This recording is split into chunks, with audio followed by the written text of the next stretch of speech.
Welcome back to America Tonight with me, Kate Delaney, coast to coast, and all those nooks and crannies in between. Wow, something we can all relate to. So scary, the kind of security you have to have nowadays to prevent, your life from being hacked apart. No joke. Cars, the latest thing. You think of your cell phone, you think of course, the computer, and now this concern over cars and car thieves. Not that we didn't worry about that before, but boy, there's a real security weakness that they can exploit, and they are exploiting. Perfect time to have Jeff Farr on the show. He's a hacking expert. He's got a whole system, Farr Systems. If you go to farsystems.com, you can check it out.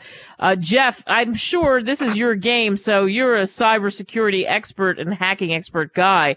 So it was a matter of time. But boy, from what I understand from some of the cops that I've talked to around the country, this thing is widespread. There's all kinds of ways and all kinds of car thieves out there that are just salivating at the chance to get your car. Why is it so widespread? What's happening?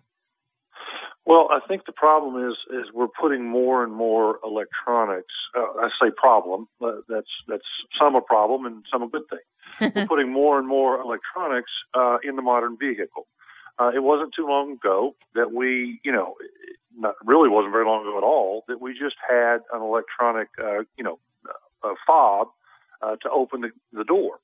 And now it's just getting more and more and more sophisticated. And that gives more opportunities, if you will, more doors for hackers to come in.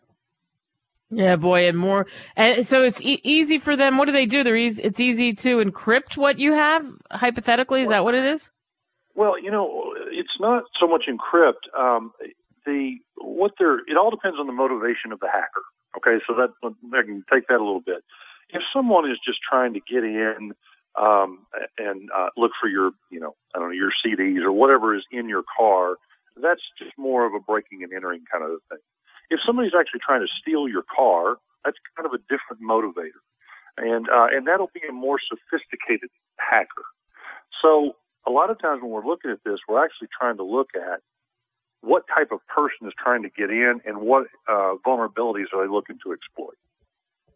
Yeah. So, what would you advise? I mean, what can we do? That's what I want to know. If you tell me, geez, give me the ABCs, what do I do, Jeff, to protect myself, my car? Well, I think the biggest thing is, number one, this is an automotive industry problem. It's not like it's just, Ford or it's just Chevy.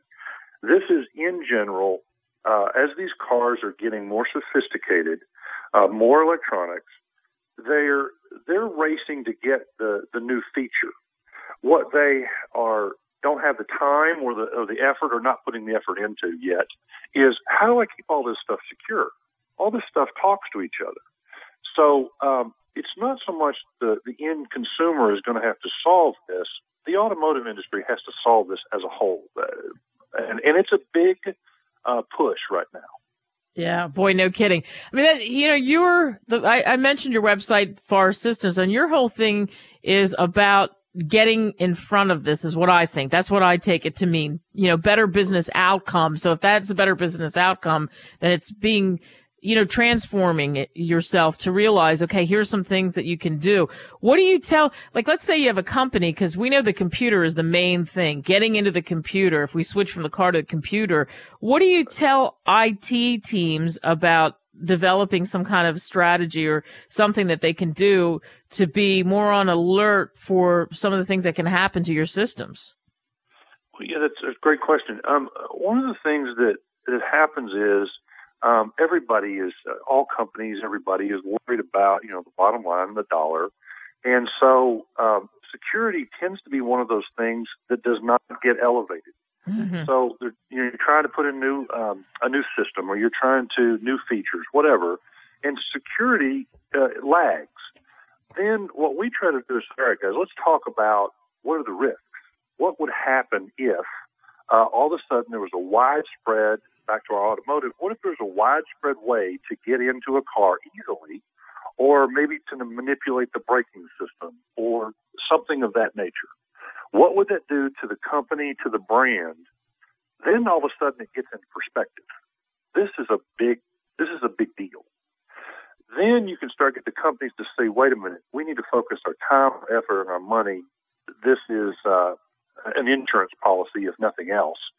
I think that's really one of the ways we go at trying to get a company to see the importance of this issue.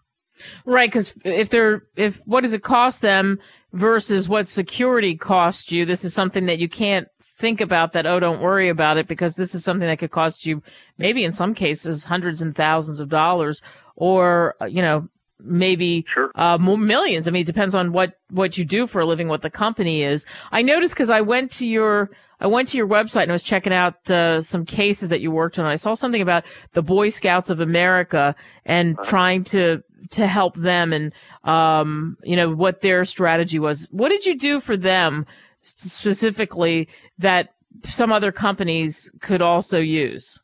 Well, we've done, Boy Scouts has been a long-time client of ours, and we've done multiple things for them. One of the things that kind of fits in this whole hacking security thing that I think is not necessarily unique, but it's very important to the Boy Scouts, is they have, children. I mean, so security is a very big issue about if you're going to have someone's child's name, date of birth, address, phone numbers, things like that. So they take that very seriously. And so when we were looking at a content management system or as you would say, like the website presence for Boy Scouts, one of the things they wanted to do was to, like any company, they wanted to make it more fun. Kind of a Disney kind of thing or something to draw, boys to scouting. And we spent a huge amount of time talking about the security issues of what can and can't happen. When do you have to have parental consent? Those kinds of issues. And so that was one of the things we did with Boy Scouts that turned out very successful. Yeah, no kidding. That's great. And then, you know what? And that makes me think of these universities. There were a lot of I shouldn't say a lot, but there was a bunch of universities that were hacked into, and people were sent notices saying, gee, sorry, here's what happened. Your social security number could have been compromised. We don't know, blah, blah, blah. And that's happened a bunch, not just in universities, but we've seen this happen in other companies too as well. And then they're stuck and they've got to send these letters out. And then ultimately, when you're the person that gets that letter, because your information was on file somewhere, really there's not much you can do. You just have to hope that something disastrous doesn't happen, that they don't take because, I mean, Jeff, isn't this true? When you're talking about like social security numbers, that's the key. That's the holy grail. Yeah, that's the holy grail. You don't want anyone to get that, because if they get in there, they can just do serious damage. And does that happen more than we think? Oh, it absolutely does. And two things that you said I think are very key. That gets back to that motivated, what is this particular motivator? Someone who hacks a website can be a teenager, it can be a college kid, and it's basically vandalism. They'll put up porn on a website, kind of a thing, but they're not looking to financially gain. When you get into identity theft and someone starts to get social security numbers or they birth dates, those kinds of things, then that gets more into organized crime, and it's a huge industry. It's also much safer for those type of criminals because they can go get a gun and go down to the convenience store and hold somebody up. Well, that's dangerous and very risky, and the police are definitely going to get involved. If they get somebody's credit card number and charge, $1,000 worth of electronics, number one, they're probably not going to get caught. Number two, it's too much trouble, and nobody was really in any serious danger. So, when we look at the hacking, we look at both who's doing it and for what reasons. We also look at how easy is it and what are the targets and those kinds of things. One of the things you said, we talked about social security numbers, that's an identity theft. It's huge. Going back to the part about when a company has a breach, I'll give you an example. Somebody went to the airport, somebody stole their laptop or they lost their laptop, and there was customer data on the laptop. It happens all the time. The problem with that is for the company to find those all of that data, and there's a process they have to go through to to identify the end user customer and notify them that they have been compromised is extremely expensive. For a lot of companies, that gets into the millions of dollars to remediate that.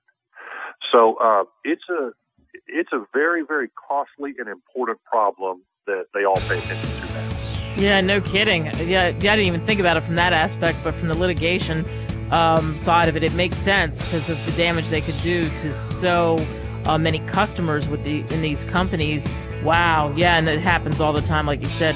So be safe. That's the key message here, I'm certain. Jeff Farr, hacking expert, certainly. Check out Farr Systems, some of the stuff that we were just talking about, .com. Jeff, thanks for coming on America Tonight. Hey, my pleasure.